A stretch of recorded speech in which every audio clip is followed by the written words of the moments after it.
ഞാൻ തുറന്നൊരു കാര്യം ചോദിക്കട്ടെ, തുറന്ന് അങ്ങേക്ക് പറയാം, എന്തിനാ നമ്മൾ ഈ കഥകൾ വിശ്വസിക്കുന്നത്? അങ്ങേക്ക് വേണ്ടി വന്നാൽ കേരള രാഷ്ട്രീയത്തിലേക്ക് തിരിച്ചു വരാം എന്നൊരു ഉറപ്പ് എപ്പോഴെങ്കിലും ഹൈക്കമാൻഡ് തന്നിട്ടുണ്ടോ? KPCC അധ്യക്ഷ സ്ഥാനം ഒഴിയുമ്പോഴോ അങ്ങ് ലോക്സഭയിലേക്ക് മത്സരിക്കുമ്പോഴോ അങ്ങനെയൊരു ഉറപ്പ് അങ്ങേക്ക് കിട്ടിയിട്ടുണ്ടോ? കിട്ടിയിട്ടില്ല. അങ്ങ് ശരിക്കും ആഗ്രഹിച്ചിട്ടില്ലേ കേരളത്തിന്റെ രാഷ്ട്രീയത്തിൽ കുറച്ചുകൂടി സജീവമാവാൻ? ആഗ്രഹം ഉണ്ടായിരുന്നു, പക്ഷെ കിട്ടണ്ടേ. കിട്ടാത്തതിന് പിന്നെ നോക്കിയിട്ട് കളഞ്ഞിട്ട് കാര്യമൊന്നുമില്ലല്ലോ. കിട്ടുകയില്ല എന്നൊരു ഉറപ്പും വന്നു മനസ്സിൽ. അതുകൂടി അതങ്ങ് വിട്ടു. ആലോചിക്കുന്നേ ഇല്ല.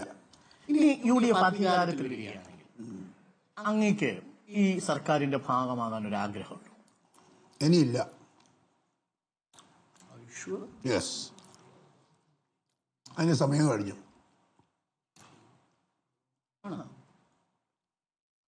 It is over. അത് ഈ ഡൽഹിയിൽ പോയി നിന്നാൽ അവസാനത്തെ ഒരു 72 മണിക്കൂർ അങ്ങയുടെ മനസ്സിനെ പരുവപ്പെടുത്തിയതാണോ അത്? ഒന്നുമല്ല. അതിനു മുമ്പ് തന്നെ അങ്ങേക്ക് അറിയാമായിരുന്നു?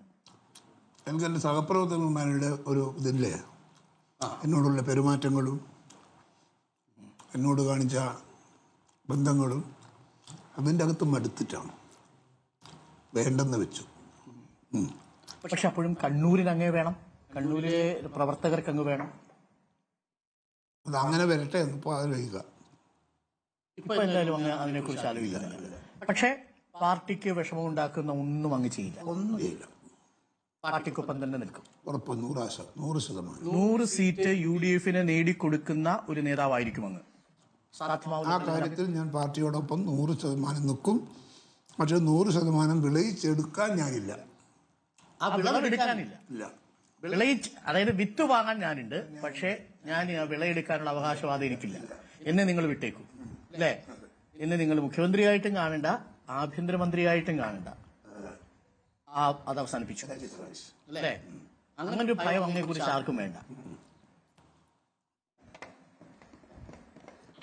ഒരു വല്ലാത്ത സ്റ്റേറ്റ്മെന്റ് ആണ്. അത് ഉറച്ച തീരുമാനമാണത് അല്ലേ? അപ്പൊ അതിനകത്ത് ആശങ്ക വേണ്ട. പേരാവൂര് പോവില്ലേ പ്രചരണത്തിന്? സണ്ണി വക്കീലിന്റെ അടുത്ത് പോവില്ലേ? അല്ലേ? അങ്ങ് വളർത്തിക്കൊണ്ടുവന്ന എത്ര പേരല്ലേ ഒരർത്ഥത്തിൽ. ഇപ്പോ ടി.ഒ. മോഹൻ പറയായിരുന്നു, ടി.ഒ. മോഹനും അങ്ങ് വളർത്തിക്കൊണ്ടുവന്നതാണ്. ഇപ്പോ നേതാക്കന്മാരെല്ലാം കേരളത്തിൽ കണ്ണൂരിൽ നിന്ന് പോയ നേതാക്കന്മാരെല്ലാം വളർത്തിക്കൊണ്ടുവന്നിട്ടുണ്ട്. അപ്പോ സണ്ണി വക്കീല് ഇപ്പൊ എനിക്കൊന്ന് സണ്ണി വക്കീൽ ഇങ്ങോട്ട് വരുന്നെന്ന് തോന്നുന്നു അല്ലേ? ഇന്നും ഇങ്ങോട്ട് വരുന്നു. അല്ല, കഴിച്ചിട്ട് മതി.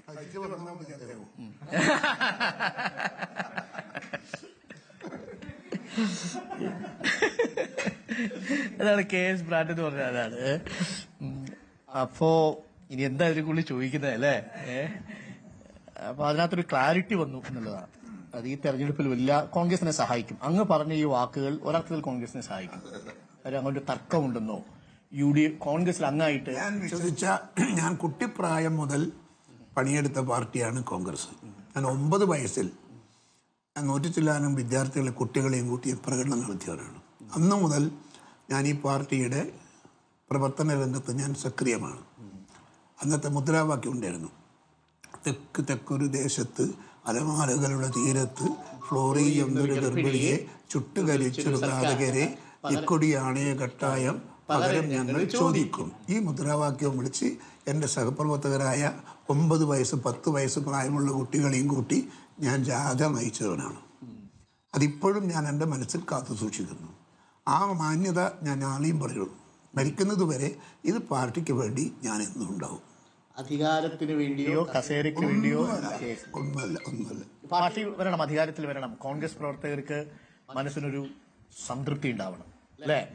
ഈ സർക്കാർ മാറണം എന്നുള്ളതാണ്.